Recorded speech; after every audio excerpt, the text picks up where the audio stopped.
Juste avant de vous retrouver dans l'émission Bonjour chez vous, j'ai le plaisir de vous donner les nouvelles dates de notre semaine des miracles. Ce sera la semaine prochaine, du lundi 19 au vendredi 23 juillet à 21h heure de Paris, sur notre chaîne YouTube et sur la chaîne EMCI TV. Nous aurons des invités internationaux. Nous allons aborder des thèmes différents comme la guérison, la délivrance, la famille, la provision. Ne manquez pas ce rendez-vous. Invitez vos amis, votre famille.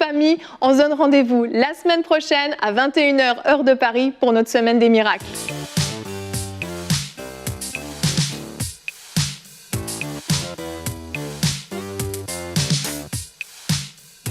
Bonjour et bienvenue sur le plateau de Bonjour chez vous pour cette semaine spéciale fin des temps. Ça fait semaine spéciale fin des temps. Il devrait y avoir une musique, je trouve, avec... Et aujourd'hui, en plus, on parle d'un sujet... On va parler de la marque de la bête. Que dit la Bible au sujet de la marque de la bête? La grande question. Et nous avons un grand spécialiste avec nous encore cette semaine, l'évangéliste Mario Massicotte. Bonjour. Bonjour, le mot spécialiste est bien grand, mais... Expert. Un homme passionné, Voilà. oui, rempli du Saint-Esprit. Voilà. Amen. C'est ça. Merci d'être encore avec nous pour toute cette semaine spéciale. C'est une joie d'être avec vous. C'est formidable. Vraiment, hier, on a eu une belle émission. Alors, on a manqué de temps pour tout dire. Voilà. Vraiment, on a effleuré. On a fait de la surface. On va voir aujourd'hui si on arrive à aller un tout petit peu plus en profondeur. Je vais faire de mon mieux pour ne pas parler beaucoup, en fait. Voilà. Je parler plus. Tu l'as très bien fait hier. On est là pour vous écouter, donc c'est formidable. Et aujourd'hui, on parle de la marque de la bête, le grand sujet, encore plus en ce moment avec toutes les histoires de Covid, de vaccins, plein de questions. Donc on va en parler, on va répondre au mieux qu'on peut à cette question. Vous allez faire une rubrique conseil du coach tout à l'heure, évangéliste Mario, et vous allez pouvoir nous expliquer vraiment en détail ce que dit la Bible au sujet de cette fameuse marque qui fait parler beaucoup, bien sûr. Mais pour l'instant, on va commencer avec toi, Frank. On va aborder ce sujet de la marque de la bête qui va avec la tribulation, qui va avec les persécutions. Et on en parle tout de suite dans la pensée du jour.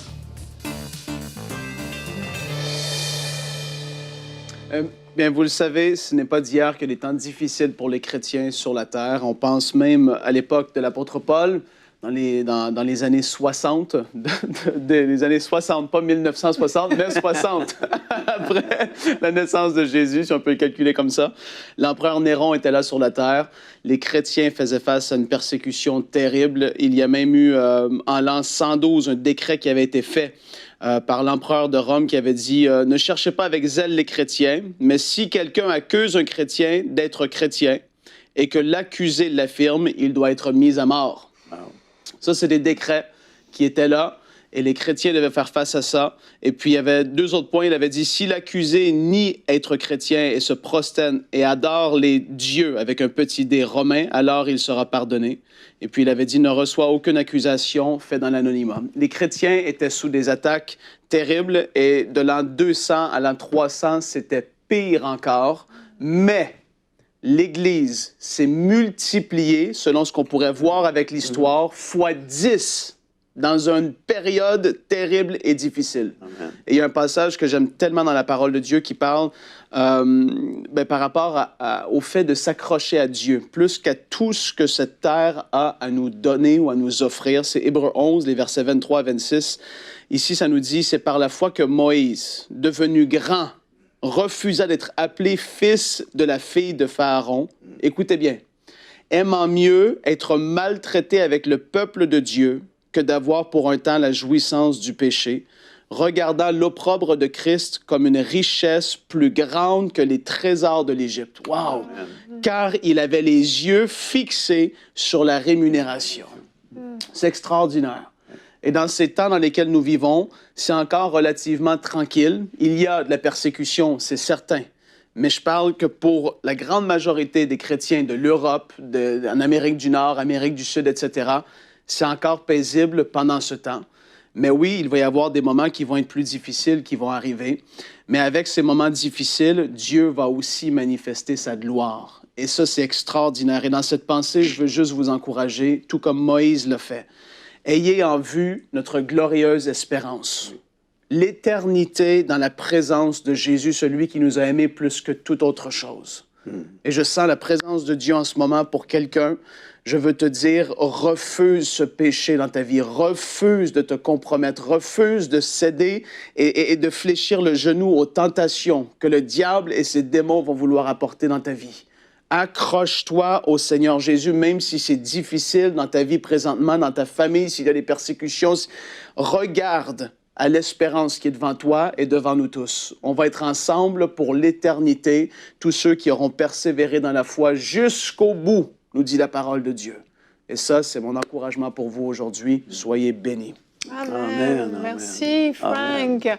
On va regarder tout de suite notre verset du jour qui va nous mettre dans le contexte par rapport à cette fameuse marque de la bête. Donc Apocalypse au chapitre 13 et au verset 16 et 17 nous dit « Elle, donc elle la bête, fit en sorte qu'on impose à tous les hommes, petits et grands, riches et pauvres, libres et esclaves, une marque sur la main droite ou sur le front. Ainsi, personne ne pouvait acheter ni vendre sans avoir la marque, c'est-à-dire le nom de la bête ou le nombre de son nom. » Ce verset dans l'Apocalypse nous présente cette fameuse marque de la bête dont on parle beaucoup, particulièrement dans ces temps-là, parce qu'il y a beaucoup d'inquiétudes.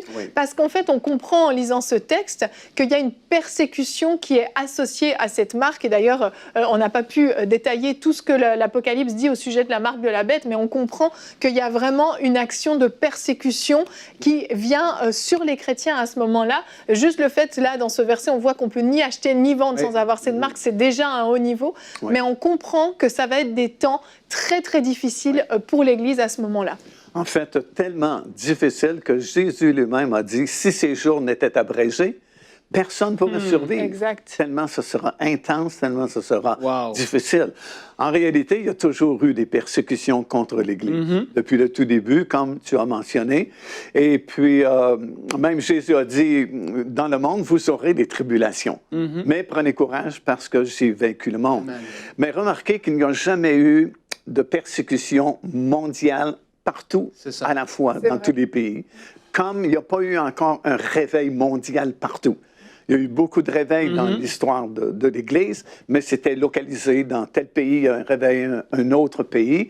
Mais la Bible prédit une tribulation mondiale à la fin et un réveil mondial également. Alors, c'est ce que nous commençons à voir. Il y a de plus en plus de persécutions, par exemple, contre ce qu'on appelle les fondamentalistes, qui s'en tiennent à ce qui est écrit dans la parole du Seigneur.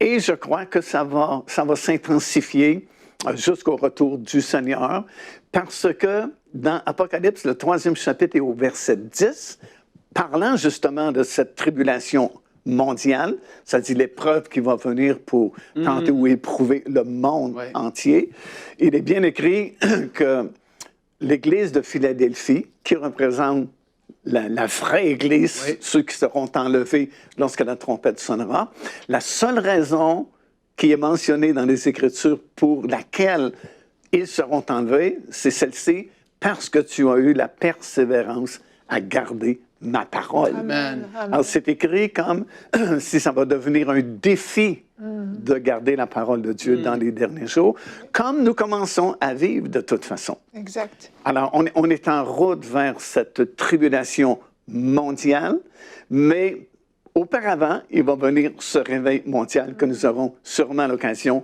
de parler également au cours de ces émissions. Amen, amen. Et dans cette période actuelle, là je reviens dans le présent, on est actuellement dans une campagne de dons, ici à EMCI TV, un moment qui est charnière quand même pour nous, parce qu'on passe vraiment à une nouvelle saison. Vous le savez, on est en train actuellement, les engins de chantier sont en train de construire le centre EMCI, parce que oui, on s'attend à vivre des grandes choses, on s'attend à vivre aussi un réveil, on s'attend à vivre la gloire de Dieu localement et la répandre à travers les médias, à travers toute la francophonie, à travers toute la planète, partout il y a des francophones. Et c'est ce qu'on s'attend de vivre. Et on a cette campagne de dons où on s'attend à 3500 héros qui vont se lever, qui vont donner 1000 euros au plus pour cette campagne, pour l'aboutissement du bâtiment et pour l'équipement aussi, parce que tout l'équipement intérieur coûte très très cher.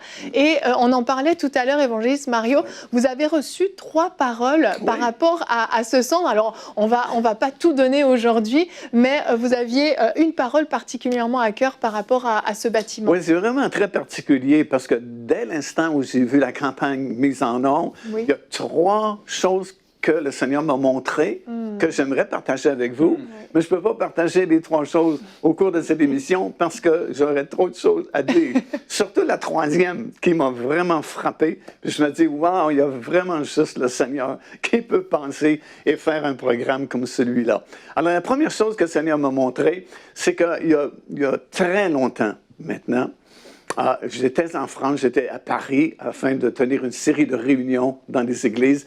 Et un soir, un pasteur m'a conduit sur une petite colline où on voyait une vue vraiment magnifique de la ville le soir. Puis je voyais des milliers de petites lumières.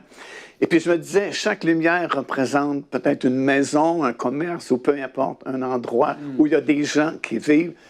Et je me disais, comment peut-on évangéliser une ville aussi grande? On ne peut pas aller frapper à la porte de chaque maison où il y a cette petite lumière.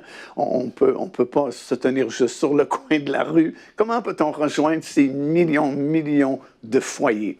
Et à l'époque, bien sûr, là, on parle de nombreuses années passées, tout ce qu'on avait, c'est quelques émissions de télévision que nous faisions ici au Québec, qui s'appelait Au Centuple, comme tu as connu. Puis je me disais, comment est-ce qu'on pourrait placer ces émissions de télévision parce que ce serait le seul moyen d'entrer dans ces maisons via la télévision. Mais aujourd'hui, grâce à des ministères comme MCTV et à cause de la technologie qui a tellement évolué, wow, on peut prêcher la parole de Dieu à des millions de personnes et on peut pénétrer dans chacun de ces endroits où j'avais vu ces petites lumières. Wow. Et quand on connaît la puissance d'un seul mot, tu sais, comme le centenier dit à Jésus, tu n'as même pas besoin de te déplacer, venir imposer les mains sur mon serviteur. Dis seulement un mot. Oui.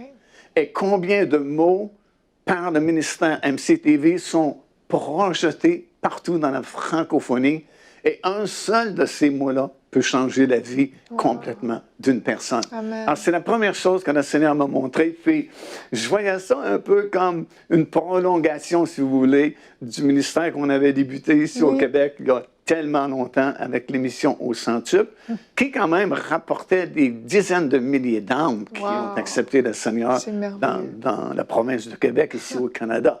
Mais là, on est passé à un autre niveau. On est niveau international, niveau mondial. Vous vous servez de la technologie moderne pour produire des émissions de très haute qualité.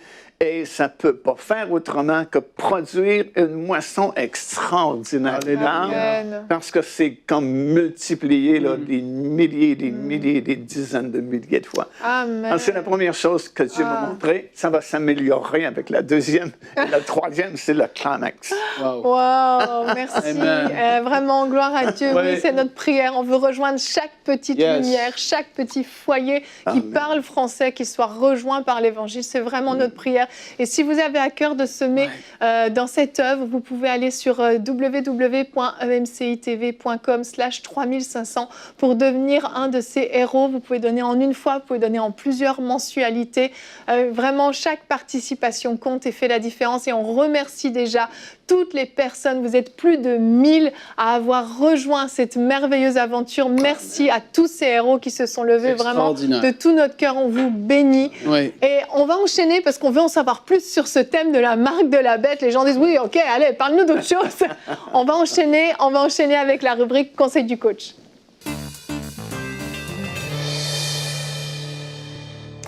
Alors, que dit la Bible concernant la fameuse marque de la bête? Croyez-moi, c'est la question qui est le plus demandée depuis quelques mois. En fait, depuis le début de cette pandémie que nous avons traversée, c'est la question qui est demandée par beaucoup de personnes. Est-ce que ce fameux vaccin contre la COVID-19, c'est la marque de la bête? Bien, la réponse est non, et je vais vous expliquer pourquoi le vaccin contre la COVID-19 n'est pas la marque de la bête. En fait, la marque de la bête, comme nous le verrons, c'est vraiment le point culminant d'un contrôle mondial qui va s'établir sur cette planète par un homme que la Bible appelle l'Antéchrist. Alors, nous savons que nous vivons dans le temps de la fin, puisque, comme on a déjà mentionné dans une émission précédente, la grande majorité des signes qui nous avaient été donnés afin de nous prévenir de la proximité du retour du Seigneur Jésus-Christ sont déjà accomplis. Donc, nous savons que nous vivons à la fin des temps et que le retour du Seigneur est vraiment très, très proche de nous. Et ce que la Bible enseigne, c'est évidemment un temps très difficile qui est devant nous, que la Bible appelle un temps de tribulation mondiale.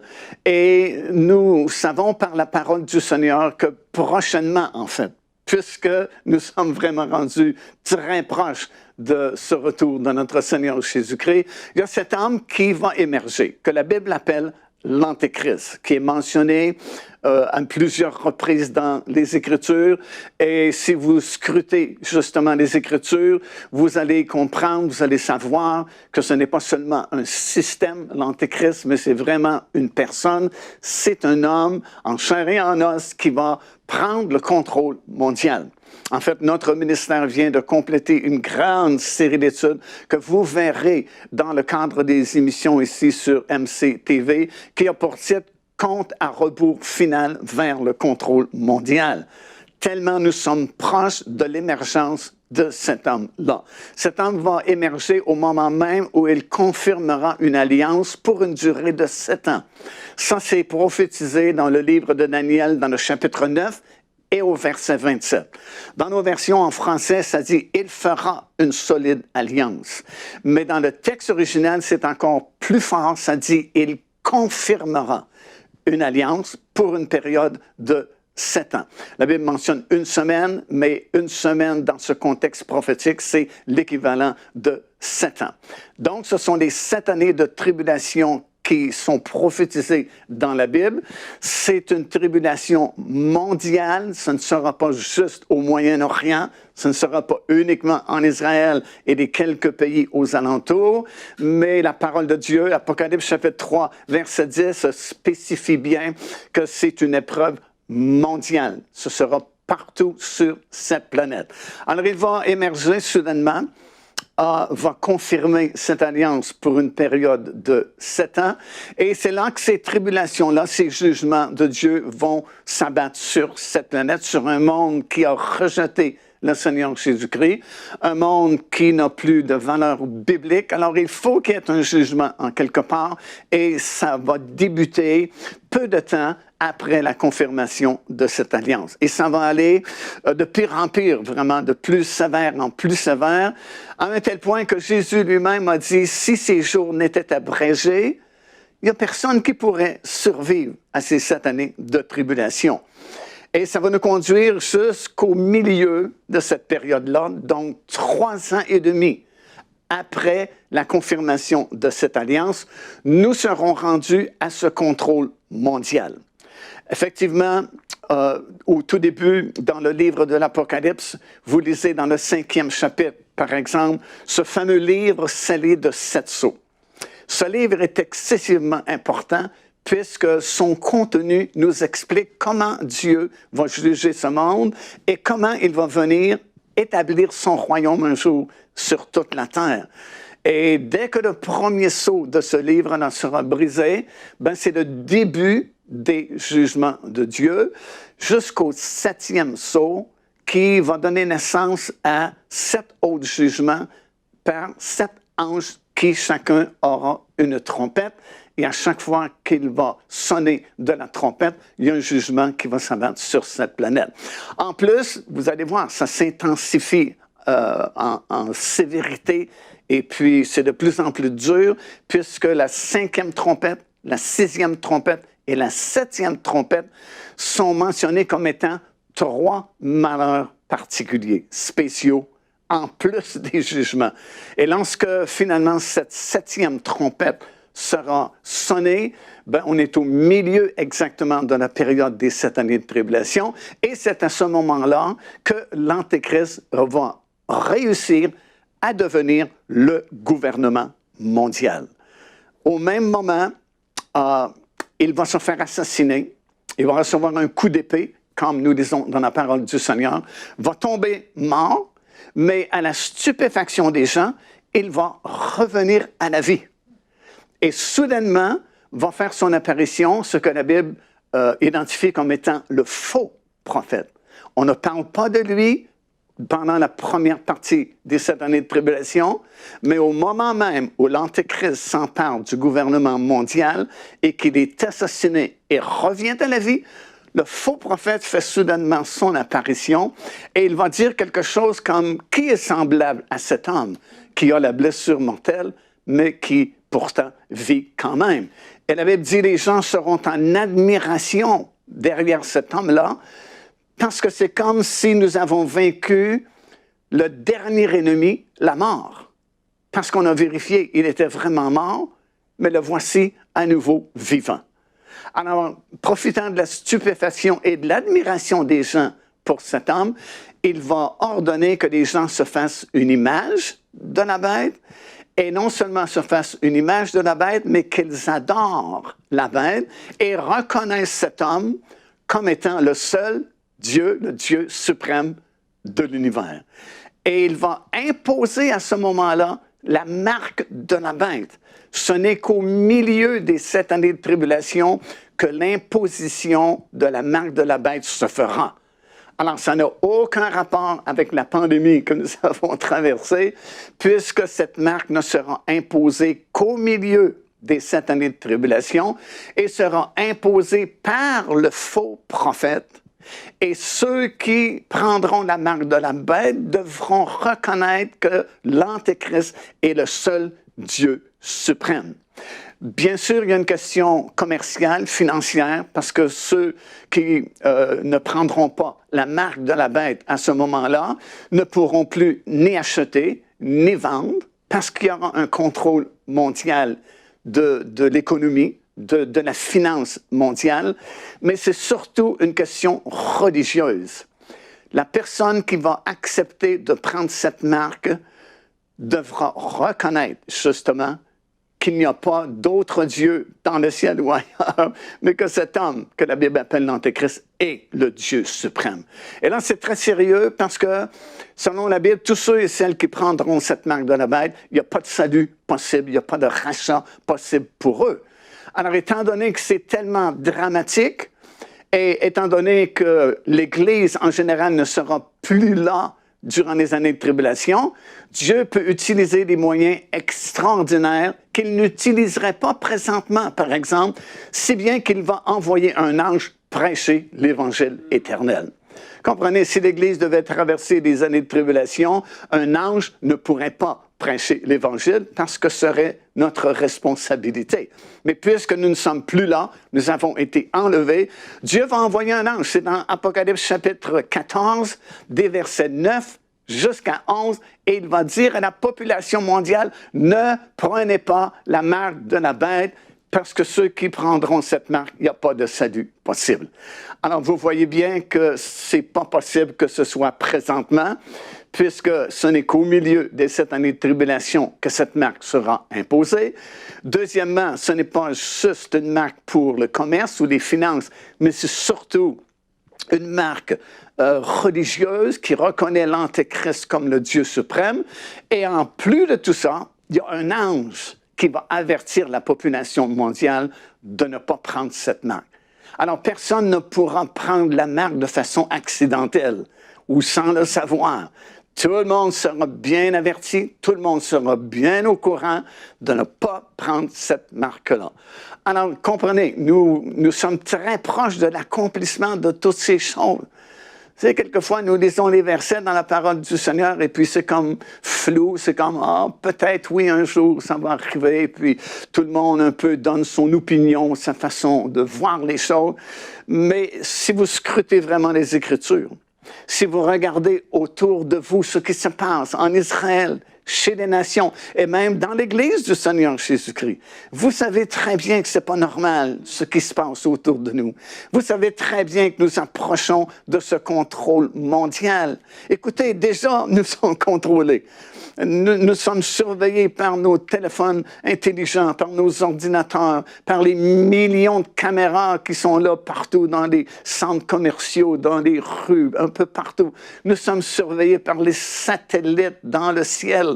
On disait que les satellites sont tellement puissants que quelqu'un pourrait être assis sur un banc dans un parc en train de lire un livre et le satellite peut voir ce que vous lisez, tellement c'est précis maintenant. Alors nous savons, nous sommes tellement proches de ce contrôle mondial que très bientôt, soudainement, cet homme va émerger, va confirmer cette alliance. Et là, mon ami, dès l'instant que la confirmation est signée, on ne peut plus revenir en arrière. Le compte à rebours est commencé et ça va durer exactement pour cette période de 7 années d'intense tribulation que vous désirez pas vivre à ce moment-là. Vous voulez pas être là. Et le seul moyen, le meilleur moyen, c'est d'accepter le Seigneur Jésus-Christ comme votre Seigneur, votre Sauveur, afin d'être délivré de ces choses-là. Ça aussi, c'est clair dans la parole du Seigneur.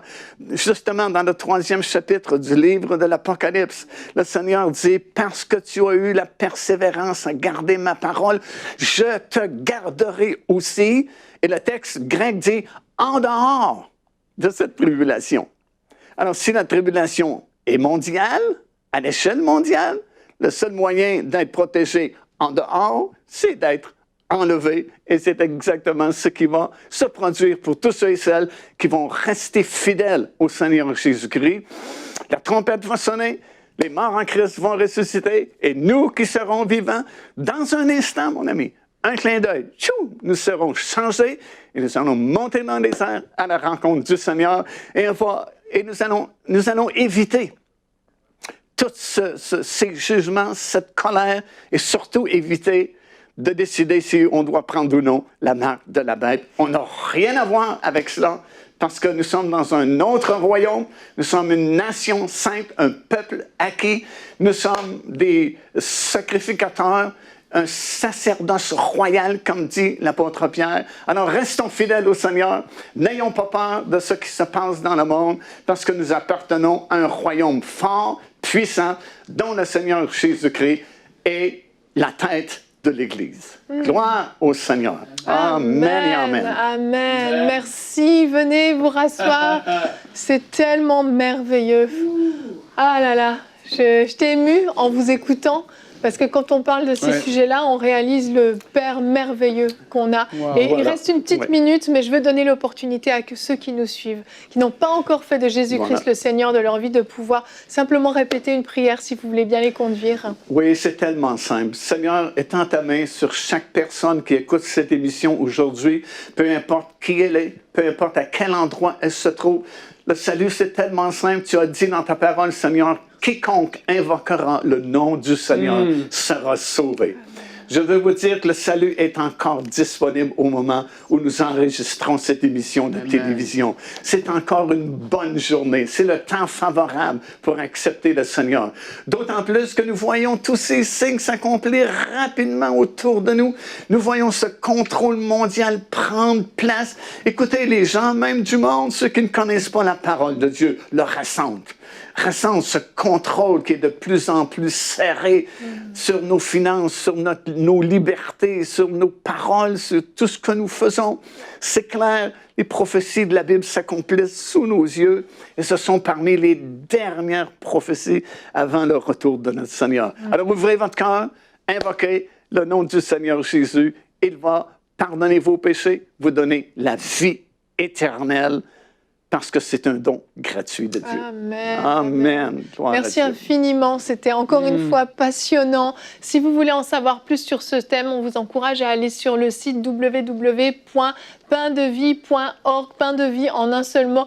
Il y a des ressources qui sont téléchargeables, que ce soit au niveau des livres que vous avez écrits, Mario Massicotte, des DVD également à télécharger. Donc ne manquez pas d'aller vous renseigner sur ce sujet. Il faut être au courant. Et nous, on va se retrouver demain, les l'évangéliste Mario sera encore avec nous. Comment va se passer l'enlèvement de l'Église? La grande question. Là, tout le monde se réjouit. Et nous aurons encore une fois une rubrique Conseil du coach pour nous parler de cette bienheureuse espérance. On se retrouve demain. Merci de nous avoir suivis. Que Dieu vous bénisse et bonjour chez vous.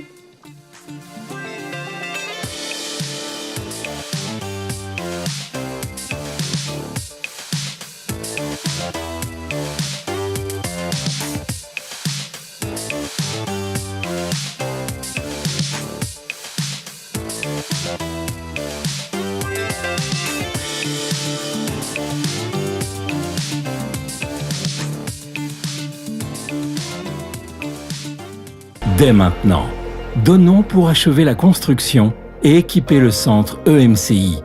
Pour faire votre don, rendez-vous sur emcitv.com/3500. Vous pouvez donner en une seule fois ou en plusieurs mensualités.